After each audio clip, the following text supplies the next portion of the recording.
We have breaking news. The San Jose Sharks have officially bought out goaltender Martin Jones. What does that mean for the Sharks? And what does that do for their cap? We'll get into it right now. This is Teal Town Live.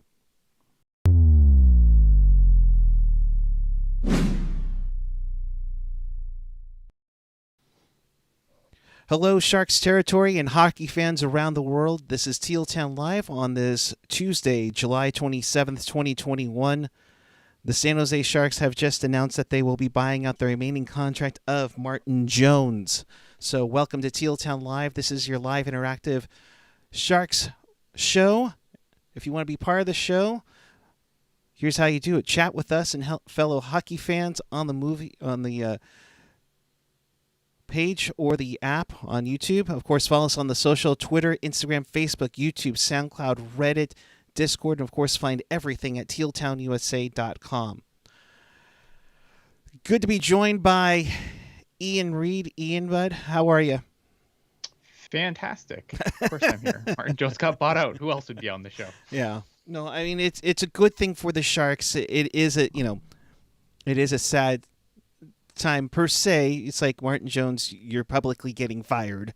But the details of this is pretty simple.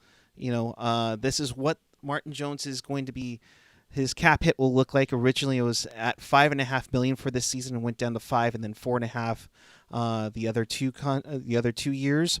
Now it's outside 22-23 and 23-24. It's going to be under $2 million. So what you have actually for original cap hit is his actual salary, what he was going to get paid in real money. His cap hit was 5.25 against the cap AAV, right? Yeah. So the difference is, his cap hit was actually 5.25. What you have as the original cap hit is actually what he was going to get actually paid in the last 3 years of his deal. Right. So, but I mean, you have those two rough spots, 2.4 plus million and 2.9 million, the following two seasons after this upcoming 21-22 season. Then it gets down to a palatable, under 1.7. That's 1.6. Yeah. That's like a little bit more than what Dylan Gambrell got paid for this upcoming season. But we'd be remiss if we didn't talk about why he's getting bought out. And well, honestly, he was a member of the 896 club the last 3 seasons. He had a great start, and Ian. Yeah. I mean, he was the goaltender savior that Doug Wilson was hoping for after sending Antti Niemi to Dallas. And that first round pick, along with Sean Corrali, looked pretty good early on, including getting you to a Stanley Cup final for the first time ever. Yeah, and I think that's the important thing here. And I know that I've spent a lot of time on this show beating up on Martin Jones, but if you go back, and the one thing about the internet is the internet never forgets. There's receipts there, and if you go back, there are times where I absolutely gushed over Martin Jones. Right? Like it wasn't all bad. And as you see the numbers here on the screen, like it wasn't all bad. There was, he had 3 really, really good seasons before things really tapered off. But the problem is that after they tapered off, they tried a lot of things. They got, I can't remember the gentleman's name, but they had like this goaltending guru basically come in and try and work with them to see if they could get his game back on track. Right. They changed goaltending coaches to try and get Martin Jones back on track. Like they really tried everything to get Martin Jones back on track, and it just never happened. So unfortunately for Martin Jones, it comes to today where unfortunately you have to buy him out. And like, again, I know I've beat up on Martin Jones a lot, especially on this show, but at the same time, like my beef with Martin Jones was never with Martin Jones the dude. I'm sure Martin Jones the dude is a swell guy, and I'm sure it sucks for him to get bought out. But from a hockey perspective, which is what I come on the show to talk about,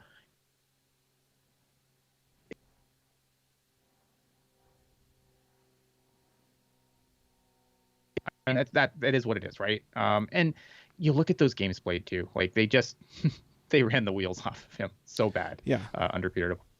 And I think he did so successful in his time in San Jose, especially early on, that they needed to use James Reimer to come in and kind of give him the breathing room per se.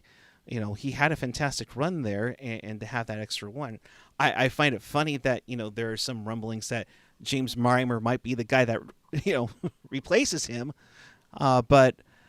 Yeah, I mean, he had 3 really solid seasons, and then it fell apart. After essentially Vegas. Mm-hmm. Vegas kind of did him in, and I think it got into his head. Honestly, I mean, how many times did he let in a goal in the first 5 minutes? We constantly talked on After Dark. Yeah. First 5 minutes, there's a one, or the last 5 minutes. And that got to him. And I think last year I forget how it was, but I want to say, 13 times in a 56-game season, he got pulled. Mm-hmm. As the main starting goaltender, and as much as what you've done in the past, you can't let that happen. I don't care if it's Arturs Urbe, Mike Vernon, Antiniemi, Evgeny Nabokov, Yeah, I mean, and here's the thing, right? And here's what separates the good goalies from the great goalies from the not good goalies, is eventually, and this goes for all goalies, eventually the book is out on where to shoot. Right. And the great goalies adjust. They can make the adjustments to shore up that hole so that the book has to be rewritten. A good goalie can make the adjustments, and maybe he goes 50-50 on his weakness. And then a not good goalie just continuously gets burned the same way over and over and over again. And I feel like with Martin Jones, once the book was out on where to shoot on him, the book never changed. Right. And it wasn't like he was completely like, he had moments, like even in his awful seasons, there was still moments of brilliance there. Like, and I think that doesn't probably get said enough. Like, there was moments, like he won on good runs, but the problem is over the course of a season, especially the last 3 years, he wasn't good enough. Right. And consistently not good enough. I mean, remember he had that one stretch where he was named the NHL second star of the week. Going with it. I remember that game 6, how Hurdle gets credit for the overtime goal, shorthanded goal in overtime, but he set a Sharks record for saves in a playoff game. I mean, Yeah. he's had brilliant moments. It just wasn't consistent enough. Chris JOS, good to see you, bud. The problem was never Jones letting in goals after defensive breakdowns. It was the constant letting in of goals when it was low danger chances with defense in proper position. You can't let those in. 100%. Yeah. We are starting to get some comments from Doug Wilson. AJ, thanks, bud, for all the quotes bringing in. From Doug Wilson, goalies get too much credit and too much blame. Jones played a lot of hockey, maybe too much. I think he'll still play in this league, but we needed to move forward with a different look. Yeah, 100%. Like, he did play a lot of hockey. There was times where, again, James Reimer got brought in because for a long time they didn't have a backup that they had faith in. So they had to bring in James Reimer to, give him some rest before the playoffs started. And then they kind of had the solution for a while in Aaron Dell. But they needed probably a little bit more from a 1B goalie for Martin Jones. And unfortunately, yeah, like he played a lot of hockey, and they definitely the amount of hockey he played, they probably ran him a little heavy for too long. And did that contribute in his downfall? I don't know, but it certainly didn't help. Right. It wasn't the best thing. And of course, goaltenders will always tell you they want more action. They want more action, and sometimes it's not exactly the best recipe. You need your rest too.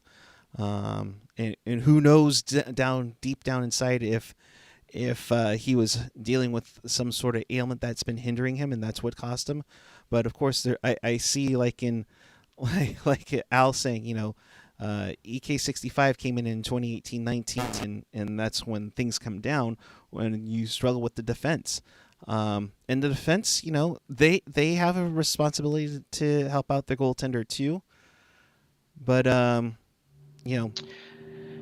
yeah, and I this mean, should be look on at him, like on the them defense too. has to be better in front of whatever goalie comes in next. Like the defense absolutely has to be better in front of the next goalie, right?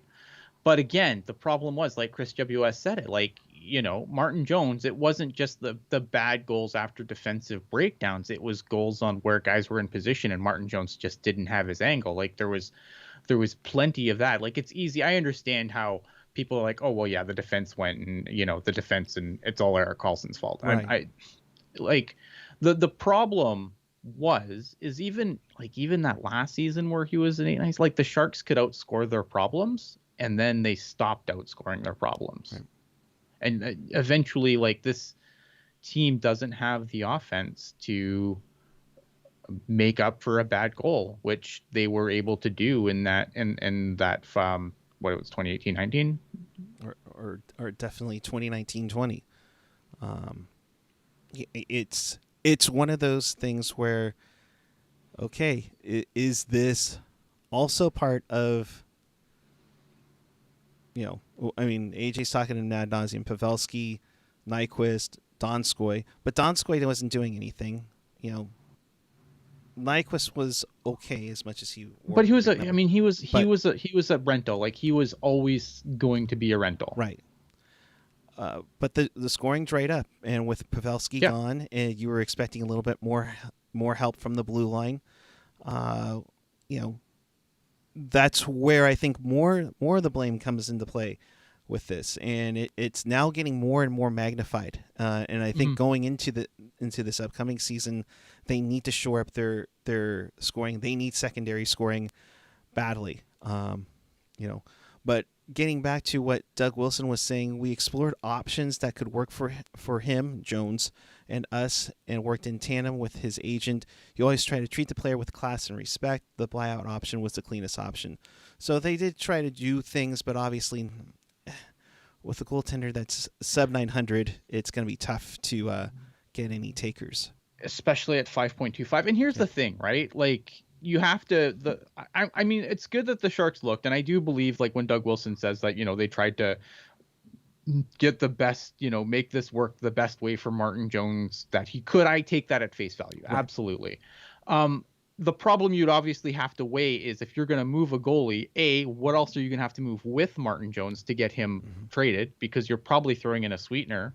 And then on top of that is the salary you're going to have to retain more or less than a buyout. And I feel like they, at the end of the day, they thought that the buyout numbers in the first 3 years were more palatable than whatever they would have had to retain to move him plus a sweetener. Like, I think this was probably the cleanest way to do it. I agree. I think, again, you look at the buyout number, and I don't think the buyout number it's going to be a little bit painful in the first couple of years, but the 1.6 at the end, like the 1.6 at the end doesn't bother me at all. Because the cap's going to start going up again at some point. Does it start going up? Maybe it only goes up in the last year of that 1.6. That's problematic. But I feel like 1.6, if you look around at some of the other buyouts that teams have made over this last little bit, like this is nothing. Yeah. Like ask Minnesota about buyout numbers and cap damage being done. Like this, as far as like, is it ideal? No, but they had to do something. You couldn't come back with this group that you cannot blow up because of the contracts and with Martin Jones and say, hey, guess what? Everything is fantastic. We're going to win with this group. Like you couldn't do that. You can't say we're going to try and be better this year and then do nothing with Martin Jones because you don't want to pay the cap penalty. But is not having him at 5.25 against your cap worse? Yeah, I mean, and you can only do 50% of salary retention, correct? Yes, that is the. So you're basically saying it's like little over 2.6 million for the next 3 years if you were to trade him. but you'd have to trade something with him because Right. no one's just taking that. No one's just taking Martin Jones and half his salary for nothing. Like, you're going to have to throw something to sweeten the pot. This way, you don't lose anything off your roster. Right.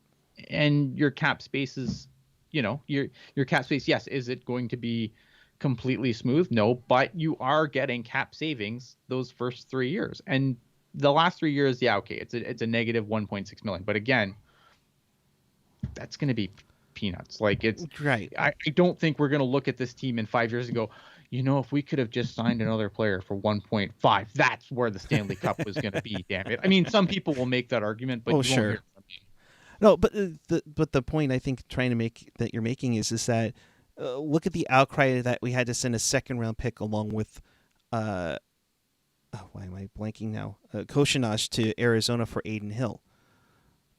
Just think of what that is, or look at what the Leafs had to do to trade Marleau with his cap hit to get bought out. We'd be beyond upset right now. So yeah, this is the cleanest option. I totally get that. Yeah, it's the cleanest option. Like, the 1.6 in the last 3 years, I can understand how that's going to ruffle people's feathers, but I think it's a small price to pay because we've seen the last 3 years.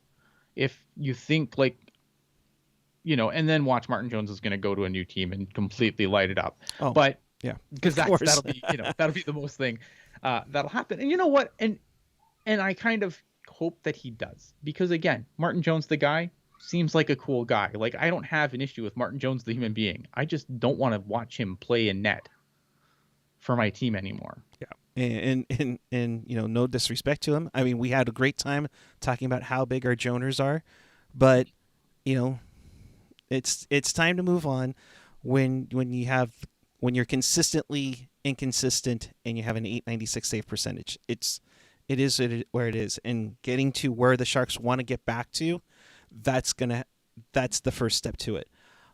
Getting Aiden Hill was important for us. Drafting Goodrow was important. We like our pipeline, but we expect to get another goalie soon. We expect to add a quality veteran. So yeah, what you have to do. So yeah, absolutely. You can't throw all the kids in there and hope for the best. So here's my question to you: is what's out there? Carlos, saying we'll be seeing Aiden Hill or Alexei Melnichuk, or bring in another NHL attendee, Grubauer, Bernier, hopefully. So here's the thing. Yeah, so the goal isn't like they're not bringing Melnichuk up. Like, so let's slam the brakes on that right now. Melnichuk is going to get all the starts he can handle in the AHL this year, and that is what he should be doing at this point. So obviously you're going to look at what other goalies are out there. I think their goalie's probably going to come from free agency. They're probably going to grab a free agent guy. The landscape isn't amazing. Like, I'm not going to lie and be like, oh my God, there's so many amazing free agent goalies. And here's the thing, and I've said this a bunch of times about this team. The answer doesn't have to come this year. You just need a guy that can play. Like, I think honestly they should grab a guy for 2 years tops. And then if it works out, great. And if it doesn't, then in 2 years you go and you as the team starts to come out of this dreadful tailspin they're in, and I'm not saying it's going to be just 2 years for that to happen. Right. But I'm saying, you just need a stopgap guy. The guy you signed right now, like, you don't have to solve all your problems in one summer. It'd be nice if they did, don't get me wrong, but you don't have to.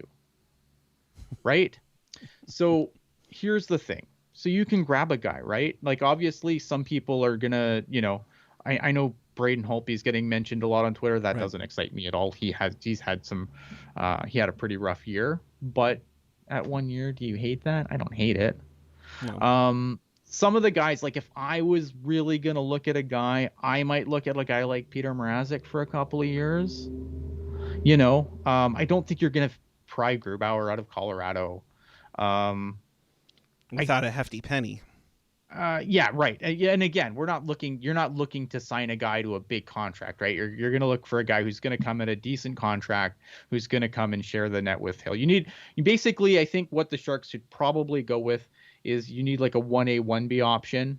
So you got maybe like a 60-40 split percentage wise, game start. That's probably what you're looking for at the Sharks at this point, right? Um, I don't. I know some people are mentioning James Reimer. I don't know if I want James Reimer as a 1B. As a 1A, sorry. I like James Reimer as a 1B. 1A, I'm not sold. But I don't know. I might look at a guy like Peter Mrazek.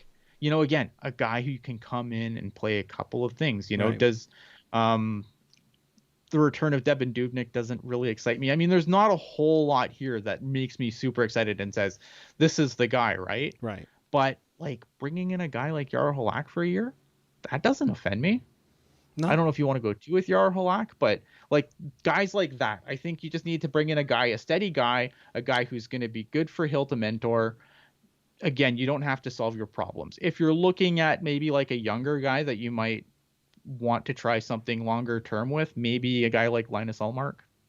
Linus Ullmark's been mentioned before. One person that hasn't been mentioned yet, and I can't see Toronto doing it. Is there any chance Freddie Anderson comes in? I mean, how much do we have on the cap now? Freddie Anderson's going to make too much money. Yeah. I don't think he's a guy who's still going to command a decent payday, even though his last season wasn't great. Someone's going to roll the dice that he's going to get better. Yeah. Maybe, but if you give him like a 1 year and see what happens, like I don't hate it. Look at Martin Jones, statistically the worst goalie in the league. Anyone you bring in should be an upgrade at this point. Yeah, exactly.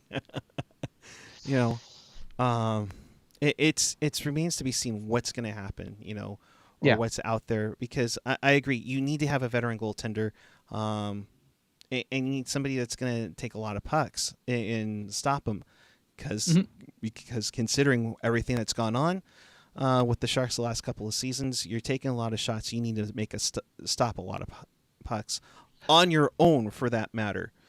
Yeah, I mean, the defense needs to be better, right? Like, again, like, I don't think that the defense should get a free pass here. Like, the defense absolutely 100% has to be better. There's no two ways around it. It doesn't matter. It won't matter who you bring in if that goalie's not going to get any help. Right. And I can't stress that enough. This is where if you're a defenseman for the San Jose Sharks, or for that matter, the Barracuda, or if you're developing and you're in junior or in college, this is your wake-up call. Yeah. You should feel partially bad that Jones is gone, because you're supposed to be helping him out too, and you didn't. So hopefully the defense gets their crap together soon as well. Mm-hmm. And that's on the players. That's also on coaching. Yeah. Right? Like, big time. I think Bob Boughner needs to come in with, I don't want to say like completely rebuild the system from the ground up, but on the defensive end, they need to definitely take a look at things. Yeah. Wilson was saying we have to be absolutely defend better in front of our goalies. Jones was the best when we were a man down in the shootout, but on 5-on-5. ... That's concerning. Go figure with that. With special teams, he was pretty good. In shootout, pretty good. Heck, overtime. I mean, he was excellent in the shootout because he got them through overtime. Yeah, like, again, like, Martin Jones' time in San Jose wasn't all bad. It was just really bad the last 3 years. Right. Like, again, like, I can't stress this enough. Like, I know, again, I've beat up on Martin Jones more than anyone else on this show. But it's understandable. But it's, yeah, I mean, it wasn't like it wasn't unwarranted at this point, right? Yeah. This was not a decision we made lightly. We knew that a change had to be made. It was needed, but we can't forget what Martin Jones did for this. And honestly, like I said earlier, he got that respect back in from Auntie Niemi falling apart and everything. And, I mean, when you get to the promised land that one time, yeah, the expectation gets higher and higher. Yeah, Martin Jones was a huge part of that cup run. Like, let's not pretend like I don't pretend that didn't happen. The problem is that was 5 years ago. Exactly. Bang on, Ian. I mean, it's you have to understand that 5 years ago, Jumbo and Patty were on this team, and Paz was just lighting it up in the playoffs. Nowadays, you just can't stay with the same team. I mean, if Jumbo and Patty were on this team right now, yeah, we'd be talking about multitude of problems, developing in this organization. I think I just started twitching just by you saying that. Sorry, I did. I apologize. I don't want you to be twitching, unless you're going on Twitch to play video games. That's different though. Going to tomorrow, I need one more goalie. Looking at another center, whether it's the 3 or 4 spot. Also like to add another 3rd or 4th line vet, a leader mentor type. Those are the priorities. Yeah, all good things. I mean, obviously, you probably. I mean, I don't know the culture in the locker room, but if you go by reports, the culture isn't good. So you probably want to bring in a respected veteran guy to maybe try and right that ship a little bit, and maybe get everyone back on the same page. I don't know if you can at this point, but it's something you definitely have to do for sure. And obviously, look, and it also says that, it's definitely an indictment on some of the kids that you would hope would jump into those roles. So we'll see what happens. Right. But it's an indictment on that for sure. It's definitely a rare time for Doug Wilson to be active free agent frenzy day. I mean, the last time he was really would be 2015, picking up Joel Ward and Paul Martin. And of course, the joke there is that if your name is Martin and you play for the Sharks, you're eventually going to get bought out, unless your name is Adam Burrish. But right, yeah. If you have a Martin in your name, you're done. Yeah. Yeah. I mean, look at credit to the Sharks. I mean, obviously, they've always. When it comes to the roster, like, nothing seems to be off the table. And I do always appreciate that, because some ownership groups may not want to pay a guy to not play for you, right? Right. But the one thing that I always do give Hasso credit for is when it comes to the roster, generally the checkbook's always open. So, I mean, I think that's positive. Yeah, totally. So, you're going into free agent frenzy. You're going to have some spots to fill.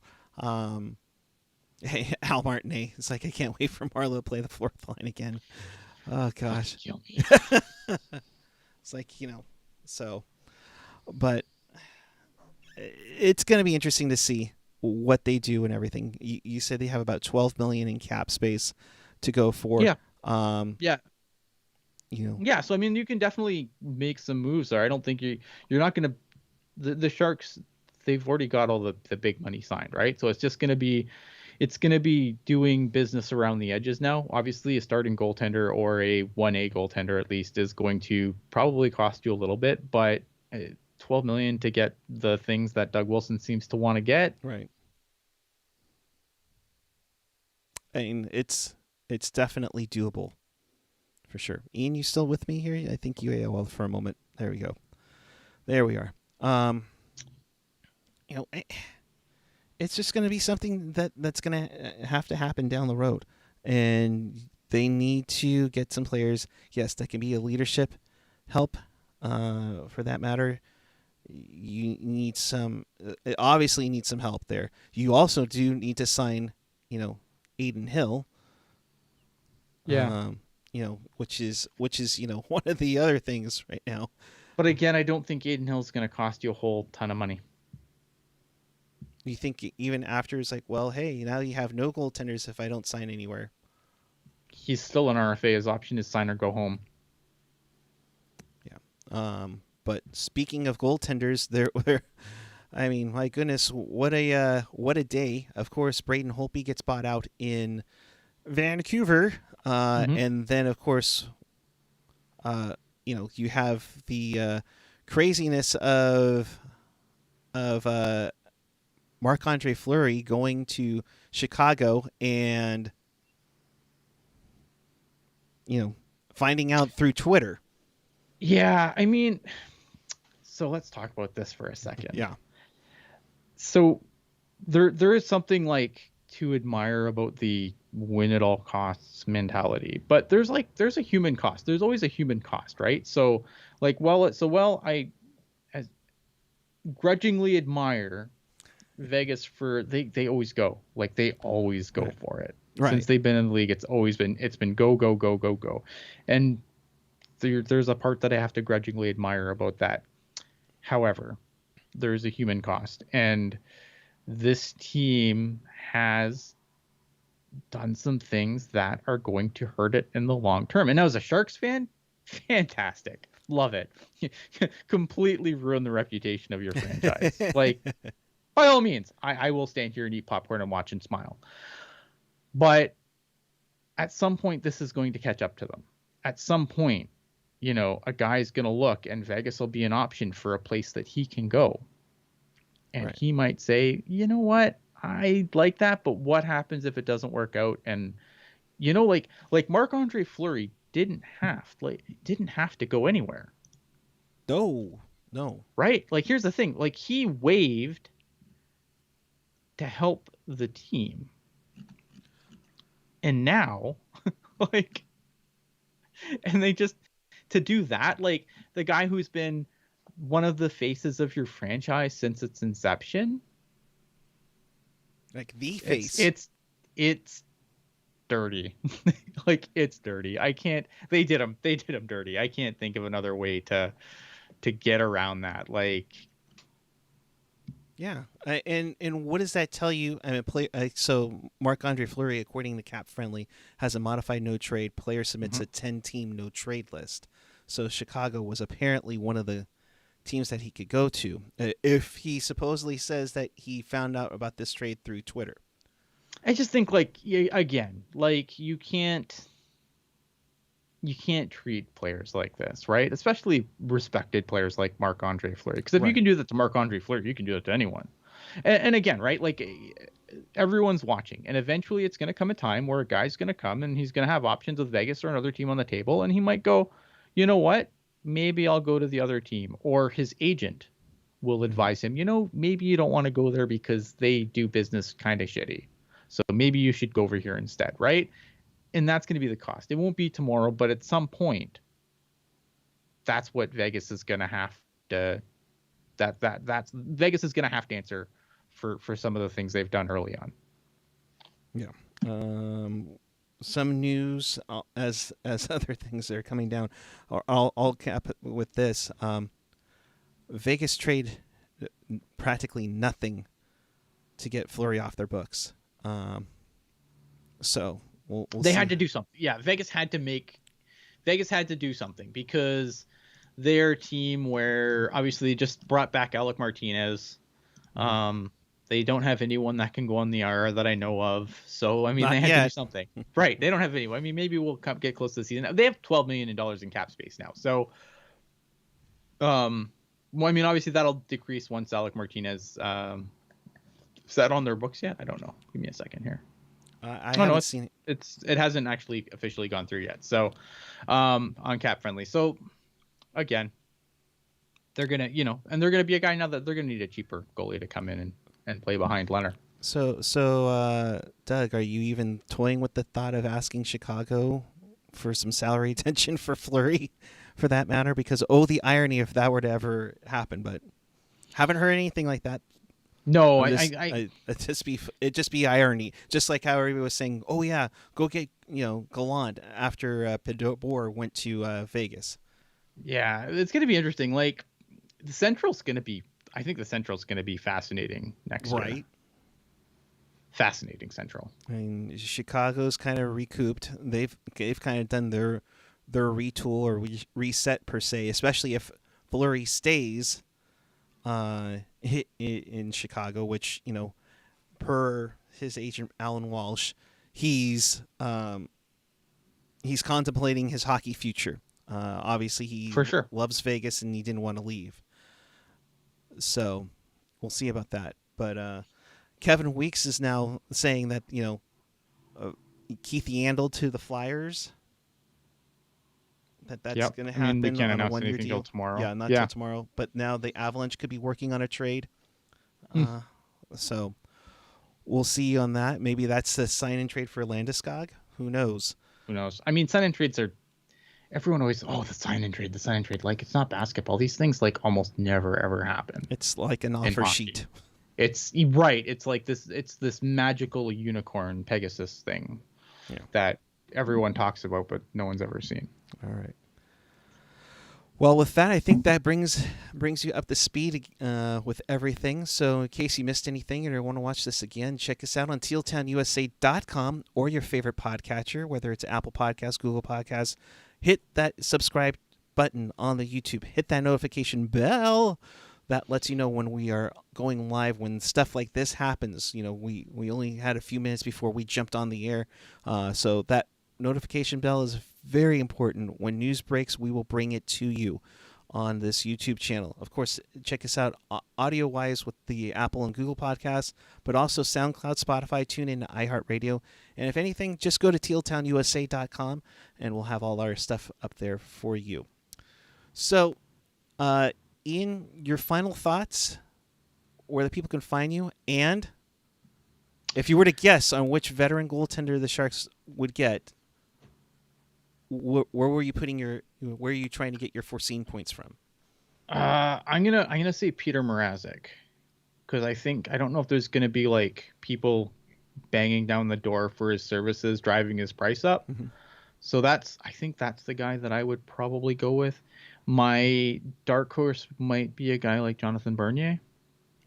But again, I don't think he's the guy that you want starting all the games with Adin Hill. But he might be a good guy to pair with Hill. So maybe Jonathan Bernier is my dark horse. Mm-hmm. But I'm going to say probably Peter Mrazek or Jarro Halak. Those would be my two.